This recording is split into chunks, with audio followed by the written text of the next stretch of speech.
Welcome back to Not a Strong Start, a podcast by filmmakers who talk movies, television, and pleasantly surprised and disappointed in the newest crop of horror movies. I'm your host, Bright Lights, Big Chills.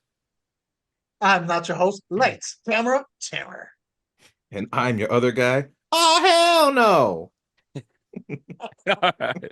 So, in this week's episode, we're going to be talking about some actual horror stories that happen on horror sets, so movie sets. So, things that might have happened on during production or while filming. But, there seems to be some kind of energy building. So, sometimes when you're filming a horror movie, sometimes there's some weird, freaky things happen. So, how do you guys feel about that? I do have a question I want to throw out there to you Mhm. guys when it Yeah. comes to these. So we've heard of stories before that happened on set. I know Marie and Kevin did an episode last year based off a cursed sets show. And we obviously looked into did some research for this one. So we got some idea, some of the details of the things that happen on these sets. Do you think with all of these sets, it's a lot of actual supernatural things happening?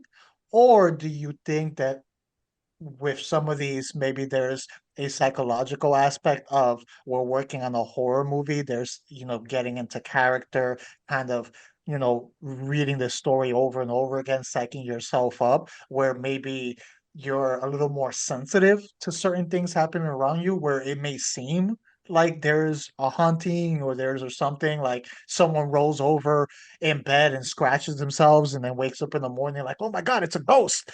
Like, do you think that if maybe that is influencing it, or because of the content of the story that maybe there's supernatural aspects that are actually gravitating to these type of sets? I definitely feel like it's a sense of like, it's like conspiracy theorists. If you're looking for something wrong, you're going to find something wrong. And there are some things that I have pulled up where it's just like, okay, that's quite a coincidence that this happened with this exact same thing in the script.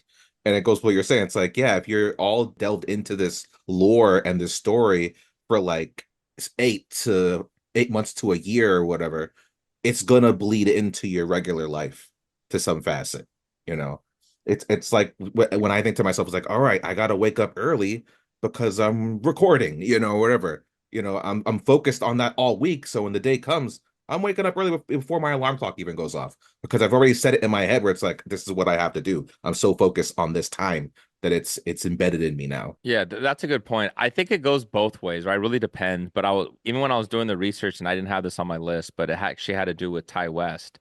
And when he was filming, I think it was House of the Devil, he had his cast stay at a really haunted location where they actually stayed at in between, takes and everything, right? They're staying overnight.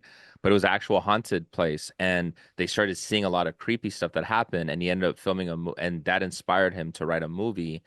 I didn't write it down what it was, but it ended up actually inspiring him to do one. So I think sometimes stuff like that really does happen, but I wonder sometimes too where maybe there's been some horrific things that's maybe happened on comedy sets, but because they're so focused and their energies focused on something else, maybe it's just going right over their heads, or they just think, well, that's kind of creepy. But like what George is saying, it's more in your face because you're making a horror movie, you're like looking out for it.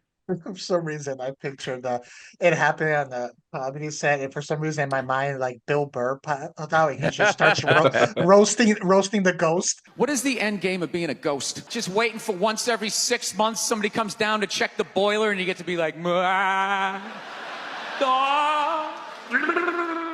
Whole time this thing is he just starts roasting the ghost and goes like, all right, I'm going back to the horror set. That's funny. No, but they can be a level, I think, of suggestibility when it comes to these things. I know this has happened to me plenty of times where there's something I've never seen, I've never heard of, or anything like that. And then that first time I encounter it, all of a sudden I'm seeing that everywhere, or I'm hearing it or coming up. And maybe I did encounter that in the past. I just never noticed at all. But now that it's been brought up, now I'm catching it everywhere.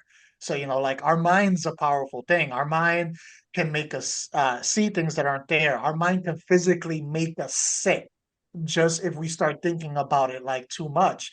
So then, it blurs those lines of, is something supernatural happening, or is this like suggestibility? Is this groupthink, where if one person feels they're seeing something, it starts affecting if other people start seeing the similar thing? And it's not that they're lying and they're making it up, but it's that level of suggestibility, especially contained within small groups that are spending a lot of time together.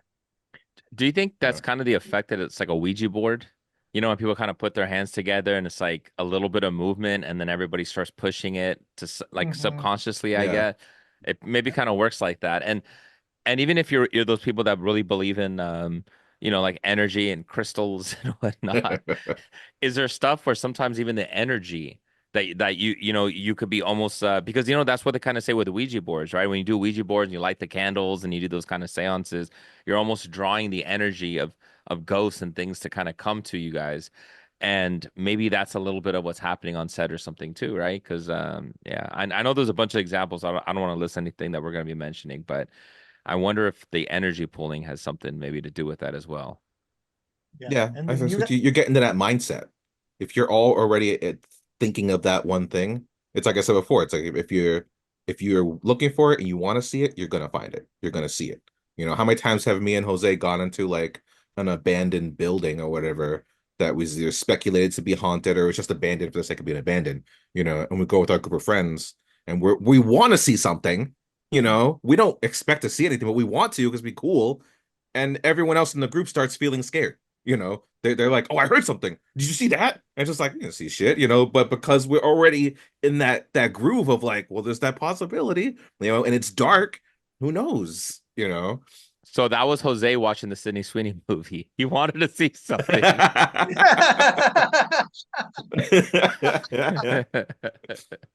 No, Sorry, go but ahead. it's true. It's a difference between going in and being excited to see something and going in and being scared to see Yeah. something. Because then your mind starts kind of, playing tricks on you. But you guys let us know what do you think? We're not saying one way or the other, just kind of opening up that conversation of, is there a possibility that maybe some of them it was just more psychological suggestion, and some of them were supernatural, or do you think these incidents that we're going to talk about were all supernatural in nature? All right. So do you guys want to get into some of these stories? Yeah. Let's do it. All Well, right, with what we just said, I feel like I have one that leans right into that perfect. idea that you were just talking about. Do it up. Let's lean into So it. going old school and new school, they're both medieval horror films. So back with the one with the James Brolin, Hmm. and even going into the one with Ryan Reynolds. So both Hmm. had slight occurrences of something. So with James Brolin's, he wasn't actually too keen on joining this film in the beginning. He just wasn't feeling the project. But they sent him the script. He's reading it, and eventually he's getting to the part where there's going to be like a scare and a very frightening moment. And right as he gets to that scene and he's reading it, he had some pants that were hung up, and the pants just fall randomly. They were perfectly fine for hours. All of a sudden, now at that part, they drop to the floor, and of course, it startles him. And because of this moment, that told him it's like, I guess I got to do this film now because of that thing. And if that hadn't happened, he probably never would have done the film, and who knows where it would have gone and become. But that was just like a little thing he got in his head. It's like, Mm. was that a sign? Was that a thing that was telling him something about the film? And then when we jump over to the Ryan Reynolds one, a couple things happen. One, which is the groupthink thing you were talking about, Jose. So Ryan Reynolds and a lot of the crew have mentioned that while filming, they all would wake up at 3:15 every day.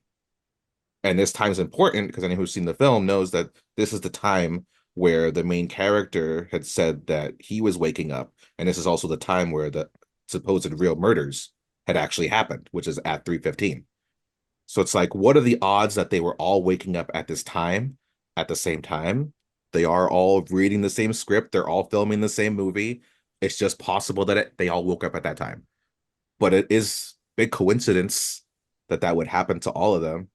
It's not like they're all sleeping on the same set every day. So that's kind of odd. And See, it's go that's ahead. harder because like how you can't you can't subconsciously wake yourself up. You know what I mean? Like when you're sleeping, you're sleeping. So And that seems everybody, crazy to me. yeah, Yeah. That's crazy. yeah. Wow. To cap it off, Wow. a dead body actually ended up floating up to the house while Oh they my were God. filming. Oof. Yeah. Oof.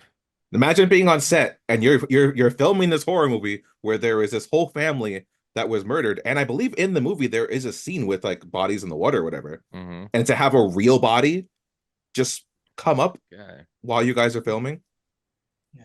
And but the body did not wake up at 3:15 a.m. So I have That some one did context not. there. That one stayed sleeping, Yeah. lazy. But he still got No, that union pay. He still got union pay. exactly best dead actor ever. Uh, Oh no, that's crazy because they're like, there is a possibility where it's groups suggestion, especially if you're researching the story beforehand. 3:15, that time frame is so prominent when it comes to that story because I think Ronald DeFeo, I yeah. think was the Yep. name of the killer. That's supposedly the time we, like you said, killed his family. So you're reading that when you're researching the story, if you're researching the story you're reading that in the script because your character is having to do it. So that can be like drilled in there. Uh, but then on the other end of thing, if no everyone's not sleeping in the same area, like it's like the perfect storm to have everyone waking up at the exact same time that happens to match that. You need to have everyone in the same mindset, unless one woke up at that time. Let's say Ryan Reynolds at 3:15 mentioned something to the other crew Yeah. members. They got that in their head, and all of a sudden they're having restlessness and they're waking up at 3:15. So that's one that can go either way, but it's still not what you want to be doing, on this type of movie, this type of set. You don't want to be waking up at that time and being like, oh my God, am I about to do something? Especially think to yourself like at that time, it's 2005. So it's not like nowadays where most of us all use our cell phones as our Mm-hmm. clock. I doubt anyone really has a clock in their bedroom anymore, thanks to the cell phone. But at that time, I think we all still did. So that means we're not all having in sync clocks. All of us are probably off a few seconds or whatever. So it's not exactly like maybe everyone's waking up at the exact same 3:15. They're all waking up at their own unique 3:15s, which I think makes it even a little bit more interesting if the story is true. Imagine that this was actually the director purposely having them be woken up at 3:15 in order to get them more psyched out for the filming of the movie. I I've heard mean, of it could directors be. doing crazier Yeah. things to Right, try to right. motivate their actors. Oh, 100%, man. When I was doing research on this, I saw one that was like, whoa, like I saw stuff that like Alfred Hitchcock and stuff like that would do instead of Oh certain yeah. things. So He to mess was with his people. You knew Kubrick did yeah. that. Kubrick did it all the time too. So just like there's method actors, there's method directors. And the fact that you're mentioning 3:15, that's always right there in that witching hour, Yeah. that they talk about. So it's like that's scary, man. I, I I don't know how much paranormal stuff you guys believe in or if you guys have ever seen anything on your own, but it seems like the most freakiest stuff does happen around that time. It's always that little block right in the middle of the night. The one that I have actually, that's a perfect transition to go into that one because it also deals with the witching hour. Mm. And I have from the set of The Exorcism of Emily Rose, things would on set, according to what some of the people were saying, would turn on during the witching hour. So electronics will turn on, the radio will turn on, TVs will turn on, and it was all around the witching hour. So this isn't just people waking up. There's actual electronics that this happened to. But then it wasn't just that. On multiple occasions, when the radio would turn on, they would be playing the same song. It was Pearl Jam's "Alive," and not only that, the the volume would fluctuate where it would accentuate the exact lyric, I'm still alive. And that part would be a little bit louder than the Ooh. rest. And this would happen multiple times on the set of, The Exorcism of Emily Rose. So just imagine it's like not only are things turning on, but then song called Alive comes on, and then what's really being emphasized is the words I'm still alive. It's like, okay, that's a little creepy. That's a little creepy. I remember there was this one time in college where, you know, let's just say I was having a little fun, wasn't exactly sober. Wasn't exactly sober, Okay. you know. I went on a nice little trip, and I remember this part where I had gone into my dorm room to go put some of my stuff away, and I always had music constantly playing off of my laptop in my dorm room. And I ran into an incident where all of a sudden, like my mind was only picking up certain words from the music that was playing on the laptop, and it was all negative words that it was like picking up. And I remember it started kind of creeping me out in the moment where I'm like, okay, I need to like get out of here. I need to walk away in the condition that I was in.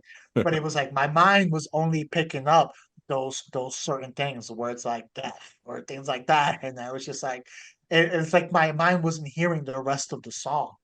So it's like I just imagine that being on set and just that same thing is playing. It's only that certain phrases, and it's like it seems like a message almost. Yeah, that's creepy, man. Yeah. I wonder how much extra streams they got from that song playing so much. Number Getting one a on high Apple License. concentration in this uh town right here. Yeah, yeah. That's funny, man. That's creepy. It helps add to the lore of the movie too, doesn't it? When you sit there and like you hear Yeah. these things and stuff, so you almost want to watch the movie more. And when the movies are actually pretty decent, it's like, hey, good one. yeah. Which makes you think too, Uh, like Jose was saying earlier, it's like it makes you wonder, it's like, is it happening? Or is someone on set like planned to do certain yes, things to yes, just get everyone in that mindset of like, what the hell? The set's yes. is exercising or whatever. Yeah, exercise of the demons. Da, da, da, da. Yeah. All right. So this one's from the old school Twilight Zone movies. So one of the actors, one of the main actors, and his name was Vic Morrow, who happened to be the father of Jennifer Jason Leigh, who was in Fast Times at Ridgemont High, The Hateful Eight. So she's a pretty well-known actress. But he, about a year before he did the Twilight Zone, he had like a weird, funny feeling that something bad was going to happen to him in life. So he ended up putting a $5 million life insurance policy on himself before the movie. And lo and behold, when they were actually filming a scene in that movie, he's there with two kids that are Vietnamese kids in them. And the helicopter actually went down and they all perished. And what's crazy about it, so yeah, he actually passed during the filming of that movie. And what's crazy is that when they were looking into the whole legal case about it, because they had to see it helped add a lot of like safety precautions to like film sets now, where they had Yeah. to get like a lot of investigations. So as they were looking through some of the movie's concept, the concept artist had accidentally mistakenly drew in a burnt helicopter in the middle in the middle of a river in his sketches before that this even happened. So when they looked at that to the courts, it was almost like a weird premonition that all this stuff was going to happen. Very creepy, man. So, Yeah. It but also like, it totally ruined John Landis's career after that too. yes, exactly. Yeah. It He was did. in It court for totally like did. over 10 years, I think, because of it. Yes, And over that because, part did not help. Finding those sketches did not help his case. damn, no, I know, man. That's crazy. But when you hear things like that, it again, it adds more to the lore of it. But man, how clutch was that coming in with that life insurance policy? Right? Yeah. Yeah. It was a pretty gruesome way to go too. Because it's like Always with the you helicopter. toned it down quite a bit by just saying like it crashed and they Yeah. got taken out. It was a lot Yes. worse than that. It was a lot worse than that, man. It would have been a very gory scene we would have seen in a horror Yeah. movie because like they full on got they They got lost their heads. hereditaried. They They got hereditaried, yeah. Jose. They got hereditaried. Yeah. Oh no. Yeah, that Yeah. was one of It was. my I liked that movie a lot when I was Hmm. younger. And then Oh I yeah, I learned did about too. that as a kid. I learned about what happened. I was like, "Oh my God." Like I didn't watch the movie again for a while, knowing what Mm. happened to like to the actors. You know what? And it's funny that you say that because when I've heard of stuff like that as a kid too, as much as we watched horror movies, and I think that's kind of what it is. It's like we used to watch, Nightmare on Elm Street, and we used to watch all these crazy horrific movies when we were kids. At least to me, I always knew there were movies and it was fake. So it never really traumatized me like that. Like it didn't really give me nightmares. I've always been kind of numb to that. But when you hear stories like that, when I heard about that too, with the Twilight Zone movie, I also kind of like didn't want to watch it for a while because it was something more real about it when you're watching people that are perish on screen Yeah, and you're trying to wrap your head around this. Very weird, man. It is very Final Destination type. You know what I mean? Like exactly. Yeah, almost you're you seeing feel the for them yes, you a really lot more. do.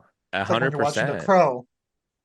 Yes, it really was. Yeah, And like we were young when that movie came out. So when you hear about that, especially when you know the scene, Like, oh my God, man. Like that's real horror. That's real horror, my Mhm. friends. Yeah. That's no. So I got one that isn't necessarily scary, but just the mere coincidence of what happened is Mm-hmm. interesting. And it was on the set of Scream. So it's that moment when Nev Campbell is fighting Ghostface, and it's Skeet Ulrich who is Ghostface in this moment, Mm-hmm. and she's stabbing him with the umbrella. And so like they prepped for this scene. Like he has like the vest on to make sure he doesn't get hurt. And even the umbrella has like a fake thing that goes inside, like those fake knives that Mm-hmm. contract so no one gets hurt. So everything was should have been fine. In one of the the moments when they're recording or filming, she stabs him right above where the vest is not covering, and it actually happens to be right in an area where he had had heart surgery when he was younger, and it was right at the scar, and she punctured him.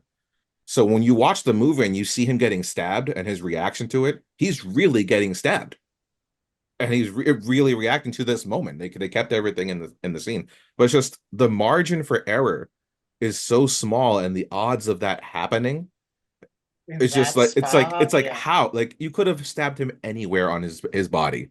How was it? It was in that right area where he'd already gotten hurt in the past. It's like, that's, as the actor, I can only imagine like what he was going through. It's like, holy shit, like the trauma, you know? Yes. And how many times do you hear about things like that? Like I know there's the one that a lot of people know about, Django Unchained, right, with Leonardo DiCaprio, where he has that glass cup, and when you see Mhm. him Yeah, smash, he really bleed, like he's really cutting and bleeding, and you see when you watch the scene, of course, that's the take that they use, as they yeah. should. You see him kind of look at it for a second, and he kind of thinks about, for that moment. You see the other actors like, do we keep going or do we? And then he just starts rolling with the performance, and it made it so iconic that even when Leo's doing it, you see the blood dripping from his hand. I'm like, that is so beautiful to watch. Like that scene, that take is so nice, man. That sometimes you get happy accidents. You just hope it doesn't lead to unhappy Yeah, Yeah. ramifications, right? You had Tom Cruise with a broken leg, and yeah, they kept the scene. You see him just get up and limp away, and then you realize the extent of the injury afterwards. yeah. You can't help feel like, as the actor or stunt performer or whatever, it's like, you better keep the one where I got hurt, because I Hmm. I earned it. I earned Yeah. that part. From the next one I have from the movie The Evil Within. It's a 2017 movie, but the movie they started making this movie in 2003. It was a 15-year journey to get this movie out. For those who don't know, this was directed by Andrew Getty out of the famous Getty family. Uh, so first of all, there's rumors that he just kind of went a little like nuts. Some people believe it was a lot of drug induced aspect of it while he was like filming this. But you had three different deaths from when this movie started to when it ended. So first of all, the most famous is we have the director who died 2 years before the movie came out, and he passed away from a hemorrhaging ulcer. So he died away. He was still young. Supposedly he had become a like recluse, heavy like drugs, and everyone knows about the Getty curse. His whole family, since they became rich, there's been people dying young. There's been people kidnapped. Like, there's been a lot of misfortune within the family, and here's another one. So he never got to see his passion project, which he fully funded out of his own pocket, actually come out and be released. I think he was even doing like a lot of the effects and all that stuff like on his own too. Like, so he had a big part in this, and he never got to see it. On top of that, a producer in the movie ended up also dying while the movie was still being filmed from an accidental gunshot wound. Oof. So the producer died from that a few years after it was started. And then you also had an actor who came in and filmed a cameo. And not too long after filming his cameo, he died from natural causes. So you had, three deaths coming from these. Weren't really regular deaths, and they were very sudden deaths during the filming of this one. So while nothing really happened on set, a lot of people look at this movie as possibly a movie that was under the Getty curse and ended up costing 3 lives during the production of it. Jeez, that kind of reminds me a little bit of did you guys hear like the thing of like King Tut's tomb? You know, when you heard about the people Mm, that like unburied it and the people that were yeah, all there, they all died in very weird, mysterious ways, like Mhm. within like 2 weeks or something like that. yeah, Very weird. It reminds me of something like that, where sometimes you get something so cursed, and when you have people that it's one thing where you have one incident and several people are there. It's another one when they branch out, and then all these weird, freaky things tend to happen in a short time period. Like that's really weird. Yeah. Yeah, just the unexpectedness of this, you know. Hmm. So yeah, you had one natural causes, but not too long after their cameo, an yeah. accidental gunshot wound, uh, Accidental. and then a hemorrhaging ulcer. Like that's what took this guy out. So yeah, it definitely gives um support to the theory of the whole family being cursed and Yeah. hence family's money being used to produce this, extending the curse to the production. And this movie, again, the whole production thing took 15 years to make because it was just obstacle after obstacle after obstacle and interchanging of people because of the process. So seemed like it was literally a curse set. Yeah, it's almost like a real life grudge like situation where it's just like this thing is following anybody who's touched by Mhm. it. Yeah, it really does. Or like the ring Hanging almost, huh? on like a stage 5 cleaner. Okay. So here's one off the movie Maximum Overdrive.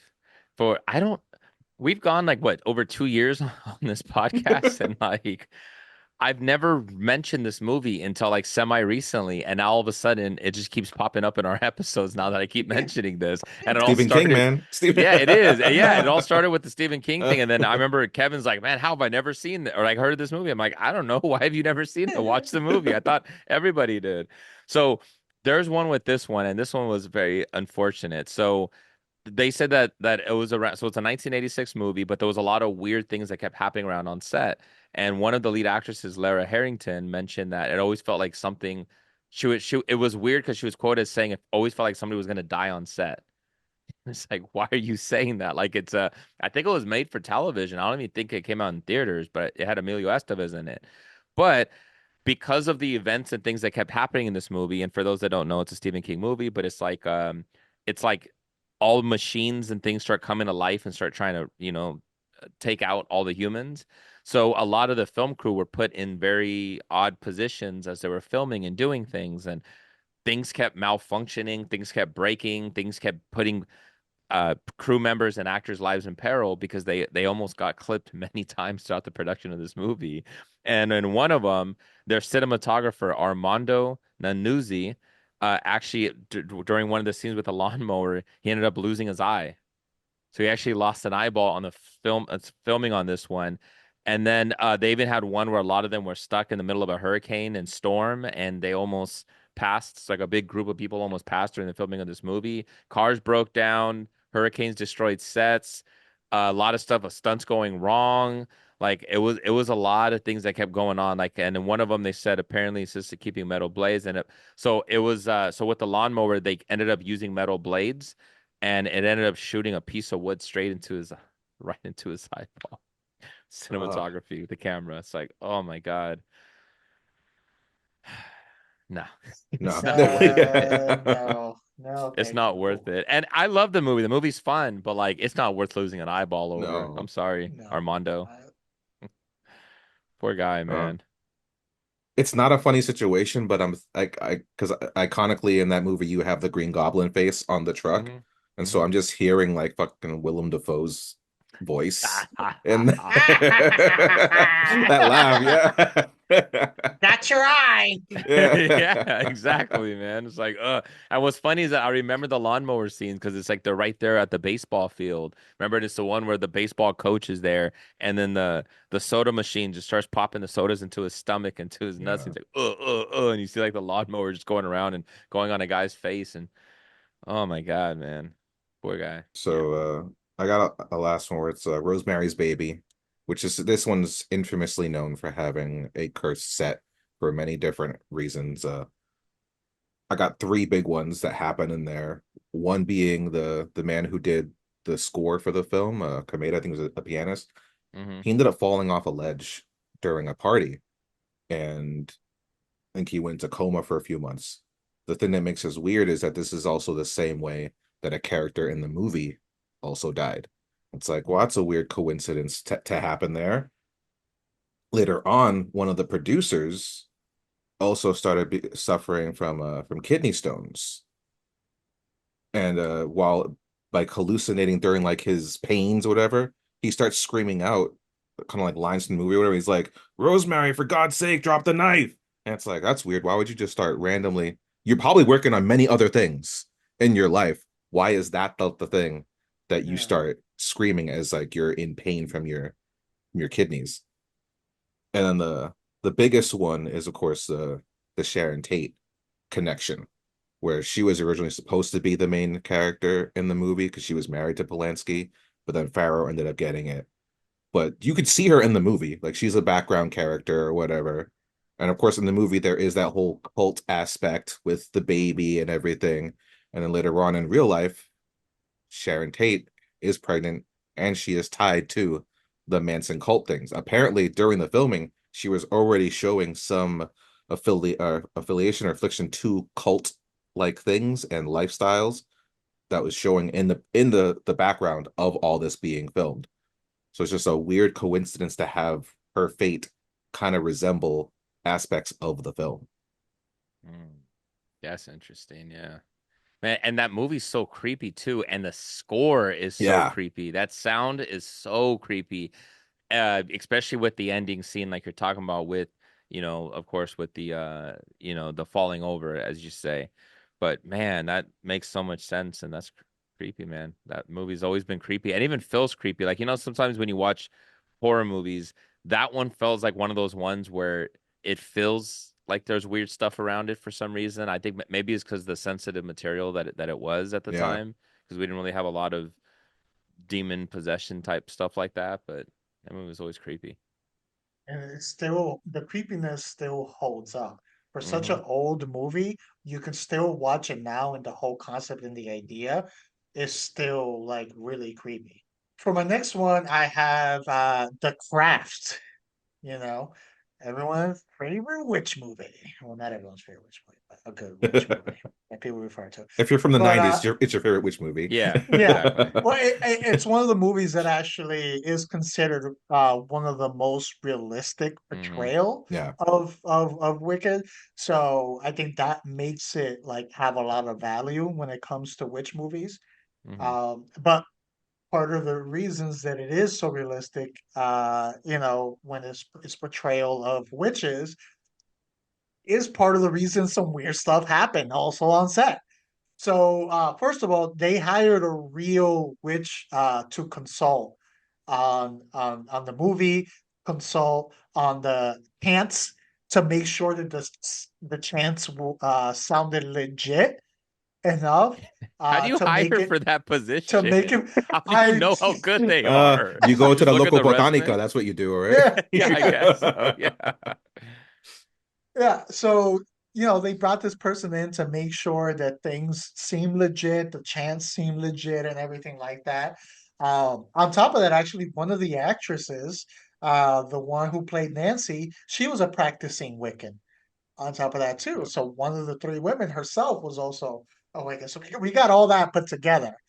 And there was just one particular thing that the cast and crew continually talked about, one of the weirdest moments out of all the things that happened. And I don't know if you guys remember the scenes where they were over by like the beach Hmm. in there, and they were like doing, I forget what they were summoning or trying to call, but they had the candles and were doing their like To get their ceremony. powers, I think, right? Something like that. Yeah, and they were all on the beach. Uh, well, I think it was called Calling of the Corners. Mm. I think that's what they're called. So when they were doing the calling of the corners like scene, every time they would start the incantations, the seawater would begin to rise. And it was rising enough that it was putting out the candles. And then when they weren't doing it, it would go down. When they would start the incantations again, the sea would rise. And they even rose at one point when that scene with the incantations was hitting a peak point in it. It rose so much that it pretty much wiped out the whole setup that they had there on Jeez. set.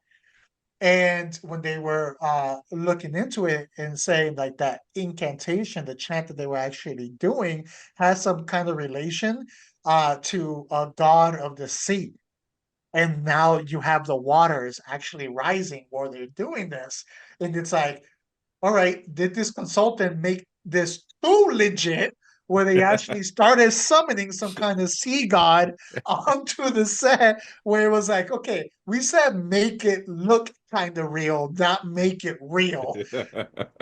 Who knows what Uh, doors these women were opening in making this? And the one who played Nancy must have known because she's a practicing Wiccan, and she's like, nah, just let it happen. Like I'm getting into character. Yeah. But I felt like that was weird and unique because it was like here we have a set where maybe in their route for authenticity, maybe they just made it too real and were actually causing things to happen, such as that. Or it could have just been a crazy coincidence of the timing of when they were camping in the water, and it was like high tide decided to hit at the same time where they were like doing it. But supposedly they were advised by the experts that they had on that scene when it was okay to film because the water would not go up, Hmm. and the opposite was happening while they were filming that scene. Dang, like it's like they accidentally unleashed a demon, and that's how we all perish. Like that's how the earth goes because of But it filming was of a the good craft. scene, right? It uh, was a good Yeah, scene, right? that made it though. The practical effects was yeah. awesome. Yeah. They just summoned Deep Impact. Yeah, I know. That's funny. Okay, so here's one that I read about Psycho. Okay, so when I read this, I was like, oh my God, like it's so morbid, but like it's cool, like in a weird way. So you had the character. So the main character was Janet Leigh, right? Jamie Lee Curtis's mom, but she had a stand-in actress named Myra Jones, who was her stand-in actress for the movie Psycho.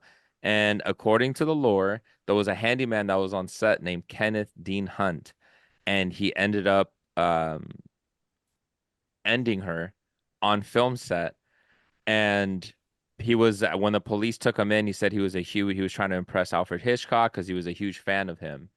And then Alfred Hitchcock brought his crew together and says, "It appears we now have all the motivation we need to complete this film," like to the cast and crew. Now, when Damn. I did research on this, that didn't happen. Now, she actually did pass away though. So this woman really was brutally taken out by this person, by this handyman, but this handyman was next door and it happened sometime maybe like 15 years later, whatever it was. But they did go on a hunt trying to find who this person was. So it took over a year for them to find it, but she was unfortunately taken out. But she was a stand-in for it. But man, that story though, when I first heard that, I was like, Yeah. Yeah. man, Alfred Hitchcock, that's so brutal. But that sounds like stuff that he would have done, doesn't it? Like Yeah, him and yeah. Kubrick. Taking advantage of the Yeah, moment. taking advantage of the moment. But no, I tried to find anything on Psycho, and like that was the only thing that came up. And I was like, and then when I did more digging, I'm like, nope. So there wasn't anything really haunting happening All on right, set. y'all. I know this is sad, but use it. Yeah. Use it. You use it. I know. Moment of silence. Good. Now go act. It's Yeah. like, oh my God. Thank you for watching another episode, another haunting episode of Not a Strong Start. You can listen to us anywhere you listen to your podcast. You can watch us. Please like, subscribe, comment, share on our YouTube channel, Not a Strong Start. You can follow us on Instagram and Twitter, Not a Strong Start. I'm your host, Bright Light, Big Chills. You can follow me at King_Sangre. I'm not your host. Lights, camera, terror. You can find me at This Is Mi Nombre on Instagram. And I'm your other guy. Oh, hell no. You can follow me at Nicolopoulos.